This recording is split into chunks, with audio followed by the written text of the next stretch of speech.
दोस्तों नमस्कार। स्वागत है आपका हमारे इस YouTube मंच पर। दोस्तों 8 मार्च 1919 की तारीख भारतीय इतिहास में एक काले अध्याय के तौर पर याद की जाती है। वो तारीख जिस दिन रॉलेट एक्ट पारित हुआ। रॉलेट एक्ट यानी बिना दलील, बिना वकील किसी की गिरफ्तारी का, बिना वारंट के किसी की गिरफ्तारी का। लेकिन उस कानून को तो असहयोग आंदोलन और बाद के दौर के आंदोलनों के बाद रद्द कर दिया गया। अब जो कानून है, अब जिस प्रकार का कानून उस एक्ट के 99 साल बाद 2018 में आर्थिक अपराध को खत्म करने के नाम पर लाया गया, वो दरअसल आर्थिक अपराध को खत्म करना नहीं, बल्कि कई मामलों में सत्ता प्रायोजित आर्थिक नाकेबंदी को तैयार करने वाला और लोकतंत्र को खत्म करने वाला कानून साबित हो सकता है। लोकतंत्र को खत्म करने वाला कानून इसलिए क्योंकि इसे ईडी के तहत लाया गया। ईडी यानी इन्फोर्समेंट डायरेक्टरेट, प्रवर्तन निदेशालय, और प्रवर्तन निदेशालय को मनी लॉन्ड्रिंग की यानी धन शोधन के से जुड़े मामलों की सुनवाई के लिए जो अधिकार प्राप्त है, उसमें एक सेक्शन 45 जोड़ा गया पीएमएलए के मामले में। PMLA, prevention of money laundering act की एक धारा, सेक्शन 45, और यही सेक्शन 45 आधुनिक रॉलेट एक्ट की तरह काम करता है। कई बार ये मामला न्यायालय में गया, लेकिन न्यायालय किस प्रकार से आज के जमाने में सुनवाई करता है वो आप भी जानते हैं। किस प्रकार से न्यायालय की प्रक्रिया आगे बढ़ रही है वो कहने की जरूरत नहीं है। कई बार कुछ स्वागत योग्य कदम आते हैं, स्वागत किया जाना चाहिए, लेकिन जैसा कि देश के मुख्य न्यायाधीश जस्टिस डीवाई चंद्रचूड़ खुद कहते हैं कि न्यायिक निर्णयों की भी आलोचना की जानी चाहिए। आलोचना स्वस्थ समाज का संकेतक है। तो पिछले कई मामलों को लेकर, चाहे वो ताराचंद शाह का मामला हो, चाहे कुछ और मामले हो, ईडी की सेक्शन 45 को जब भी चैलेंज करने की कोशिश हुई, सर्वोच्च न्यायालय ने कहीं ना कहीं इस मामले पर लीपापोती करने की ही कोशिश की है।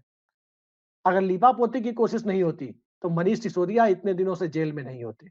अगर लीपापोती की कोशिश नहीं हुई होती तो ये नहीं कहा जाता मनीष सिसोदिया के मामले में कि यदि ये मामला ट्रायल पर आ जाए तो 2 दिन नहीं टिकेगा, क्योंकि इसमें मनी लॉन्ड्रिंग के कोई सबूत मिलते दिख नहीं रहे हैं। बावजूद इसकी जमानत याचिका खारिज की जाती है। मामला क्या है आखिर? मामला दरअसल यही है कि मौजूदा दौर में ईडी का सेक्शन 45 और यही सेक्शन 45 जो आधुनिक रॉलेट एक्ट बना हुआ है, वह इस देश में लोकतंत्र को खत्म कर रहा है, वह इस देश में विपक्ष को खत्म कर रहा है, वह इस देश में सिविल सोसाइटी को खत्म कर रहा है। आज हम शंभू बॉर्डर पर थे, अभी भी उसी इलाके में है और उसी इलाके से आपके साथ मुखातिब है। वहां हरियाणा से आए हुए किसान नेताओं ने बताया, किसान संघों के प्रतिनिधियों ने बताया कि हरियाणा सरकार धमकी दे रही है। उनके शब्दों में कथित तौर पर हरियाणा सरकार यह धमकी दे रही है कि उनके पासपोर्ट रद्द कर दिए जाएंगे। उनके बच्चे जो दूसरे राज्यों में मेडिकल इंजीनियरिंग और मैनेजमेंट जैसे प्रोफेशनल कोर्सेज में पढ़ते हैं, उनके नामांकन को रद्द कर दिया जाएगा, उन्हें फेल करा दिया जाएगा। तो ये सारी कार्रवाइयां तो आप कथित तौर पर सुनते हैं, लेकिन धारा 45 कथित नहीं है, धारा 45 लिखित है और 2018 में इस मामले में ईडी को ज्यादा अधिकार दिए गए हैं। ऐसे अधिकार जिन अधिकारों के माध्यम से इस देश में लोकतंत्र का गला घोंटने, लोकतंत्र को स्ट्रैंगुलेट करने की पूरी कवायद की जा रही है। क्या है वो धारा 45? आपको डिटेल में मैं बताता हूं। पीएमएलए एक्ट की यानी prevention of money laundering act की धारा 45 कहती है, उसमें एक क्लैरिफिकेशन जोड़ा गया 2018 में, जो क्लैरिफिकेशन ये कहता है कि पीएमएलए के अधीन जो भी कॉग्निजेबल अपराध होंगे वो नॉन बेलेबल होंगे, यानी जो भी संज्ञेय अपराध होंगे वो नॉन बेलेबल होंगे। और ईडी इसमें किसी भी अभियुक्त को बिना किसी वारंट के गिरफ्तार कर सकती है, बिल्कुल रॉलेट एक्ट के तहत बिना किसी वारंट के गिरफ्तार कर सकती है। रॉलेट एक्ट में तो यह भी कहा गया था कि 2 सालों तक जेल में भी बंद रख सकती है। अब मनीष सिसोदिया को आप देख रहे हैं 1 साल तो हो गए, अब रॉलेट एक्ट की बराबरी के लिए उन्हें 2 साल रखा जाएगा, तभी माना जाएगा क्या कि रॉलेट एक्ट है। इसमें यह भी कहा गया है कि जमानत तभी दी जा सकती है जब न्यायालय को यह लगे कि उक्त व्यक्ति मनी लॉन्ड्रिंग में शामिल नहीं है, या फिर वो बाहर होने की स्थिति में, न्यायालय से जमानत पाकर बाहर निकलने की स्थिति में वो फिर मनी लॉन्ड्रिंग जैसा काम ना करे। इस मामले में यह भी कहा गया है कि जब कोई आरोपी, जब कोई एक्यूज जमानत के लिए अपील करता है, तो जमानत के लिए जब कोई एक्यूज यानी आरोपी अपील करेगा, तो उस पर सबसे पहले पब्लिक प्रोसिक्यूटर को सुना जाएगा, सरकारी वकील को। अजीब सा कानून है। यानी अपील करेगा जमानत के लिए आरोपी, और उसे सुनने की बजाय सबसे पहले पब्लिक प्रोसिक्यूटर को सुना जाएगा। और यदि वो विरोध करता है, तो कोर्ट सबसे पहले यह देखेगा कि दोषी है कि नहीं। अब जब कोर्ट उसी दिन देख लेगा दोषी है या नहीं है, तो कोर्ट बरी ही क्यों ना कर दे। ये इस तरह का उटपटांग कानून जो मौजूदा दौर में मौजूदा सत्ता की और सत्ता के साथ साथ जुड़े हुए संगठनों की मानसिकता को चिरस्थायी बनाने की मंशा से लाया गया जो प्रतीत होता है, कमोबेश उसी दिशा में जाता हुआ दिख रहा है। अब यह कहा जाए किसी मामले में कि आरोपी व्यक्ति कोर्ट ये माने कि उसे लगे कि यह दोषी नहीं है और बाहर आकर वो इस तरह का अपराध ना करे। जरा इसे केस स्टडी से समझते हैं कि जब किसी बिना किसी वारंट के गिरफ्तार किया जा सकता है, जैसे मनीष सिसोदिया को गिरफ्तार किया गया, पता नहीं उसमें वारंट था या नहीं था। संजय सिंह को पूछताछ के लिए ले जाया गया और गिरफ्तार कर लिया गया। आरोप क्या है? संजय सिंह के मामले में तो कहा जा सकता है कि वो अप्रूवर ने कहा। अप्रूवर यानी सरकारी गवाह, वो अरोड़ा व्यवसायी जो सरकारी गवाह बन गया, और वही व्यवसायी ये कहता है कि कथित तौर पर कुछ करोड़ रुपए उसने दिए। ना तो वो कोई सबूत देने के लिए तैयार है। संजय सिंह ने क्या, ना तो कोई बिल पे किया हो अपने पैसे से, वो भी सबूत वो देने को तैयार नहीं है। ना तो कोई होटल में संजय सिंह रुके हो, ना ही कोई फ्लाइट पकड़ी हो जिसका टिकट उसने अपने कार्ड से कराया हो, चेक से पैसा दिया हो। यानी ना तो चेक से पैसा देने का सबूत उसके पास है, ना तो कैश में पैसे देने का सबूत उसके पास है। बस जिस मामले में दिल्ली में उस कथित शराब पॉलिसी जिसे घोटाले का नाम दिया गया, उसमें जो व्यक्ति गिरफ्तार हुआ, वो व्यक्ति जमानत पा जाता है इस आधार पर कि अब वह अप्रूवर बन गया है। और जब वह अप्रूवर बन के जमानत पा लेता है, उसके बाद वो जिसका नाम ले लेगा वो व्यक्ति अंदर जाएगा। संजय सिंह चले गए, जेल चले गए। मनीष सिसोदिया जो दिल्ली के एक्साइज मिनिस्टर भी थे और पॉलिसी उन्हीं के कार्यकाल में बनी थी, वो भी जेल में है। आज तक उस मामले में मनी ट्रेल प्रूफ करने की दिशा में ईडी आगे नहीं बढ़ पाई। लेकिन चूंकि पीएमएलए के का सेक्शन 45 जमानत का ही विरोध करता है, वो सीधे सीधे कहता है कि जब कोई व्यक्ति अदालत को यह लगे कि इसमें दोषी नहीं है और बाहर आने पर फिर उस तरह का अपराध नहीं करेगा, तभी जमानत मिलेगी। मैं अपने दर्शकों से पूछना चाहता हूं, क्या इस तरह का कोई, जजों को तो छोड़ दीजिए, इस तरह से क्या कोई भगवान भी, कोई स्वयंभू भगवान भी जो आजकल आधुनिक भगवान बने हुए हैं, क्या वो भी इस तरह का आदेश दे सकते हैं? और क्या इस तरह का ऑब्जर्वेशन हो सकता है किसी का कि यह व्यक्ति दोषी नहीं है? अब सवाल यह उठता है कि इस तरह का कानून क्यों लाया गया? इस तरह का कानून क्यों लाया गया? जरा इसे समझने के लिए पिछले कुछ सालों का डेटा देख लेते हैं जो ईडी की गिरफ्तारियों से जुड़ा हुआ है। ईडी ने पिछले कुछ सालों में, खासकर नरेंद्र मोदी सरकार के कुछ सालों पर यदि गौर करें, तो उसमें 95% मामले इस देश के विपक्षी दलों के नेताओं के खिलाफ दर्ज किए हैं। 95% मामले। और कुछ ऐसे नेता भी हैं जिनके खिलाफ आरोप लगा तो वो बीजेपी में चले गए या बीजेपी के सहयोगी के रूप में सामने आ गए। अब अजीत पवार का मामला लीजिए, हसन मुशर्रफ का मामला आप ले सकते हैं। ठीक इसी तरह से एकनाथ शिंदे के साथ गए हुए विधायकों का मामला भी आप देख सकते हैं। छगन भुजबल के मामले में तो ईडी दस्तावेज ही भूल गई कि कहां गया, जल गया, राख हो गया, जमीन खा गया, आसमान लील गया, या ईडी के अधिकारी खुद ही उसे घोल कर पी गए। और हालत यहां तक पहुंच गई है कि अब बिल्डर एक दूसरे को धमकाने के लिए ईडी के गोपनीय दस्तावेजों का प्रयोग कर रहे हैं और वो दिखा करके दूसरे बिल्डर को धमकाकर उनसे रंगदारी वसूली जा रही है। यानी ईडी और ईडी के दस्तावेज मौजूदा दौर में इस देश में एक आर्थिक परिदृश्य के तहत एक अजीब तरह की नाकाबंदी की तरफ देश को ले जा रहे हैं, जिसमें सत्ता में जो भी व्यक्ति बैठा होगा वो समूचे विपक्ष को चाहे तो किसी भी व्यक्ति को खड़ा करके और उससे आरोप लगवा दे, एक एफआईआर करवा दे कहीं कि अमुक व्यक्ति ने उससे 2 लाख रुपए लिए, 5 लाख रुपए लिए, या अमुक व्यक्ति के पास किसी हवाला माध्यम से 5 लाख रुपए आए, 2 लाख रुपए आए या कुछ भी रुपए आए, और उसके बाद उसमें कोई अप्रूवर खड़ा कर दे कि हाँ मैंने देखा था पैसे इन्होंने लिए थे। सबूत वो दे या ना दे, वो व्यक्ति जेल के अंदर होगा। यही मौजूदा दौर में हो रहा है और यही आधुनिक रॉलेट एक्ट है।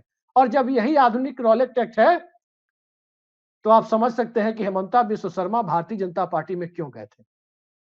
और जब हेमंता बिश्व शर्मा भारतीय जनता पार्टी में गए तो भाजपा के हिंदुत्ववादियों से, हिंदुत्व की सियासत करने वाले यानी आरएसएस की नर्सरी से आए हुए नेताओं से भी ज्यादा बड़े हिंदुत्ववादी के रूप में सामने आने लगे। कभी वो मियां शब्द का प्रयोग करते हैं, कभी कुत्ता ने किसी ने कुत्ते को बिस्कुट खिलाया उस पर सवाल उठा देते हैं, पार्टी छोड़ने का बहाना करते हैं, कभी किसी को घुसने नहीं देते, कभी जनसंख्या नियंत्रण पर अजीब अजीब तरह के तर्क देते हैं। तो दरअसल एक कहावत आपने सुना होगा और उस कहावत का जिक्र मैं नहीं करूंगा, लेकिन उस कहावत को मैं एक उदाहरण के माध्यम से आपके सामने जरूर रखता हूं। आप समझ जाएंगे कि जो नया नया चोला धारण करते हैं, वो नया चोला धारण करने वाले लोग पहले की तुलना में खुद को ज्यादा स्वामी भक्त बनाने की कोशिश करते हैं पुराने वाले की तुलना में। एक छोटा उदाहरण मैं आपके सामने रखता हूं। पाकिस्तान एक इस्लामिक देश है और स्वाभाविक है कि पाकिस्तान की क्रिकेट टीम में लगभग पूरी क्रिकेट टीम, एक आध अपवादों को छोड़ दे तो उसमें मुसलमान खिलाड़ी ही होते हैं। उसमें एक ईसाई क्रिकेटर भी आए थे, नाम उनका था यूसुफ योहाना। बड़े अच्छे क्रिकेटर थे, मेरे पसंदीदा बैट्समैन रहे हैं। यूसुफ योहाना को खेलते देखने के लिए बचपन के दिनों में मैं स्कूल के क्लास भी छोड़ दिया करता था, स्कूल भी बंक करता था। इतने अच्छे क्रिकेटर, मेरे फेवरेट क्रिकेटर यूसुफ योहाना ने एक दौर में जब कहा गया कि पाकिस्तान में मुसलमान ही कप्तान बन सकता है वहां की क्रिकेट टीम का, यूसुफ योहाना ने उस दौर में धर्म परिवर्तन किया। वो मोहम्मद यूसुफ हो गए और जब मोहम्मद यूसुफ हो गए तो उतनी बड़ी बड़ी दाढ़ी पाकिस्तान के किसी मुस्लिम क्रिकेटर ने भी नहीं बढ़ाई थी जितनी बड़ी दाढ़ी यूसुफ योहाना से मोहम्मद यूसुफ बने व्यक्ति ने बढ़ा ली। यानी पाकिस्तान की क्रिकेट टीम में जो पैदाइशी मुसलमान क्रिकेटर थे, उनसे ज्यादा बड़ा मुसलमान खुद को साबित करने के लिए यूसुफ योहाना ने मोहम्मद यूसुफ बनकर क्या क्या जतन नहीं किए। अब बिल्कुल यही बात ईडी का नोटिस पाने के बाद भाजपाई बने हेमंता बिश्व शर्मा जैसे लोगों पर लागू होती है कि हेमंता बिश्व शर्मा जब भाजपाई बने तो संघ के लोग उन पर कैसे एतबार करें। भारतीय जनता पार्टी के अंदर का जो टॉप लीडरशिप है, मोदी शाह, नड्डा, उन पर कैसे एतबार करें, नरेंद्र मोदी कैसे एतबार करें, मोहन भागवत कैसे एतबार करें और अमित शाह कैसे उन्हें माने ये कांग्रेसी पृष्ठभूमि को छोड़ चुके हैं। तो कुछ तो करना था, कुछ तो कट्टरता दिखानी थी। तो कट्टरता दिखाने के खेल में वो सबको पछाड़ते हुए नजर आए और इसी खेल के तहत जो अगला खेल खेला गया, हेमंता बिश्व शर्मा की केस स्टडी को सामने रखकर ईडी के माध्यम से कांग्रेस और दूसरे दलों के नेताओं को मिलाने की कोशिश शुरू हुई।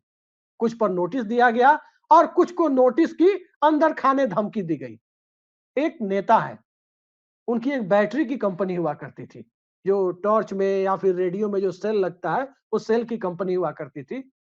कांग्रेस में भी रहे, समाजवादी पार्टी में भी रहे और मुलायम सिंह की कृपा से केंद्र में एक बार स्वास्थ्य राज्य मंत्री भी बन गए थे। अब चर्चा है कि वो बीजेपी में जाने वाले हैं।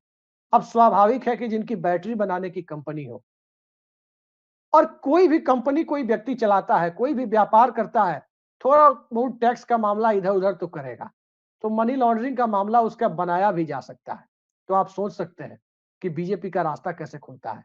एक और नेता है, 9 बार सांसद रहे हैं, मुख्यमंत्री रहे हैं, बड़े व्यापारी माने जाते हैं, कानपुर से कोलकाता तक बड़ा व्यवसाय है। अब उनके बारे में भी चर्चा है कि वो अपने सांसद बेटे के साथ भारतीय जनता पार्टी ज्वाइन कर सकते हैं।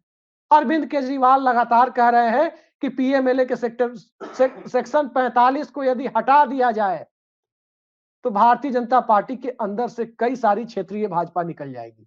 वो तो यहां तक कह रहे हैं कि पीएमएलए के सेक्शन को हटा दिया जाए, सेक्शन 45 को, यानी जो आधुनिक रॉलेट एक्ट जैसा कानून है उसे खत्म कर दिया जाए तो शिवराज सिंह चौहान और वसुंधरा राजे भी अपनी पार्टी बना सकते हैं।